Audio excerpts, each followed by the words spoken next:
Assalamualaikum warahmatullahi wabarakatuh. Selamat datang di PB Channel, channelnya para pemburu berkah. Apa kabar Sobat PB? Semoga para Sobat PB senantiasa diberikan kesehatan, kebahagiaan dan juga keberkahan dalam hidup di dunia dan di akhirat kelak. Amin amin ya rabbal alamin. Terima kasih sudah klik video ini, dan bagi para Sobat PB yang belum subscribe, mohon juga sekalian diklik tombol like dan subscribe-nya ya, agar sahabat BB tidak ketinggalan update dari channel ini. Terima kasih.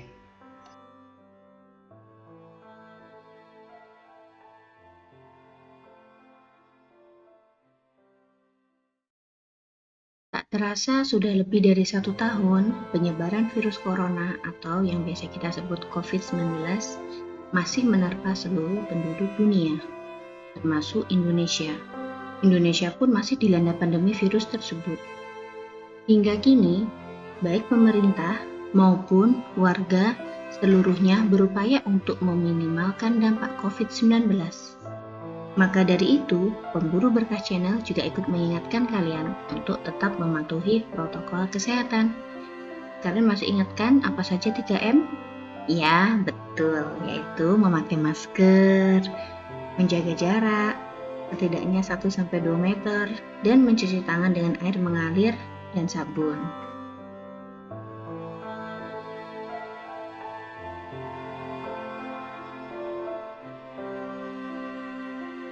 Baiklah, dalam sejarah manusia, tercatat banyak wabah besar atau pandemi yang pernah melanda orang-orang pada zaman dahulu. Rata-rata, penyakit tersebut ditularkan melalui hewan. Begitu pula di zaman Nabi Muhammad SAW, tercatat ada beberapa penyakit menular yang pernah dialami oleh orang-orang pada saat itu. Di antaranya, yaitu adalah penyakit taun.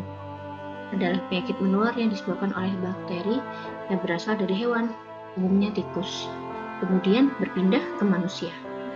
Ada juga penyakit zuzam, adalah penyakit kusta atau lepra. Jarab adalah penyakit kudis atau penyakit yang menyebabkan rasa yang sangat gatal di kulit. Hasbah adalah penyakit campak atau penyakit menular. Judari adalah penyakit cacar air yang mudah menular. Semoga kita semua terhindar ya dari segala macam penyakit, dan pandemi COVID-19 ini semoga segera diangkat dari muka bumi ini. Amin.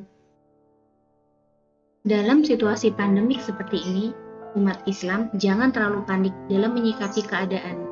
Di samping berikhtiar dengan 3M, minum vitamin, minum jamu, dan berjemur, kaum muslimin pun hendaknya banyak-banyak berdoa kepada Allah Subhanahu wa Ta'ala.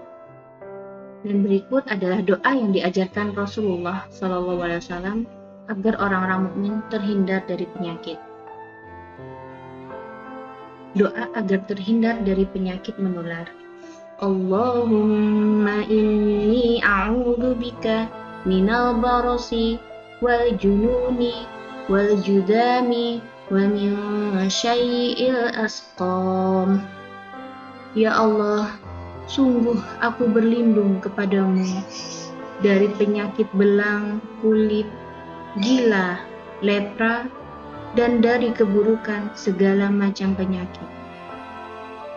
Hadis riwayat Abu Daud nomor 1554 dari Anas radhiyallahu anhu. Doa di atas berdasarkan dari hadis riwayat Abu Daud dengan sanad yang sahih.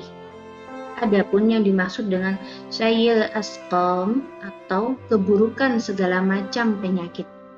Dalam lafaz doa tersebut adalah berbagai ragam penyakit yang dapat menimbulkan bencana bagi manusia. Dalam kondisi saat ini, COVID-19 dapat dianggap sebagai suatu bencana besar umat manusia. Na'udzubillah min dzalik. Berdoa merupakan suatu bentuk pengakuan diri betapa lemahnya manusia di hadapan Allah Subhanahu wa Ta'ala.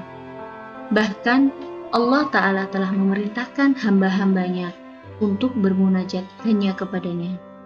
Dalam Quran surah ke-40, Ghafir ayat 60, Allah berfirman, وَقَالَ رَبُّكُمُ ادْعُونِي أَسْتَجِبْ لَكُمْ إِنَّ الَّذِينَ يَسْتَكْبِرُونَ عَنْ عِبَادَتِي سَيَدْخُلُونَ جَهَنَّمَ دَاخِرِينَ. Dan Tuhanmu berfirman, berdoalah kepadaku, niscaya akan aku perkenankan bagimu. Sesungguhnya orang-orang yang sombong tidak mau menyembahku akan masuk ke neraka jahanam dalam keadaan hina dina. Selain kita memanjatkan doa itu, ada juga sholawat yang dapat kita amalkan untuk ikhtiar kita melawan COVID-19 ini. Dalam salah satu kitab yang berisi kumpulan sholawat adalah kitab Afdolus Sholawat ala Sayyidis Sadat yang dikarang oleh Syekh Yusuf An-Nabhani. Syekh Yusuf Al-Nabhani bin Ismail lahir di desa Izam Haifa, Palestina, pada 1265 Hijriah atau 1849 Masehi. Nama lengkap beliau adalah Nasiruddin Yusuf bin Ismail bin Muhammad bin Nasir ad-Din An-Nabhani, yaitu keturunan Bani Naban, salah satu suku Arab Badui yang tinggal di desa Izim, sebuah desa di bagian utara Palestina. Daerah hukum kota Haifa yang termasuk wilayah Akka, Beirut. Syekh Yusuf Al-Nabhani bin Ismail wafat pada tahun 1350 Hijriah. Beliau menghafal Al-Quran dengan berguru kepada ayahnya sendiri, yaitu Syekh Ismail bin Yusuf, seorang syekh berusia 80 tahun yang hafiz serta selalu mengkhatamkan Al-Quran setiap 3 hari sekali. Subhanallah. Semoga kita senantiasa istiqomah untuk selalu membaca Al-Quran.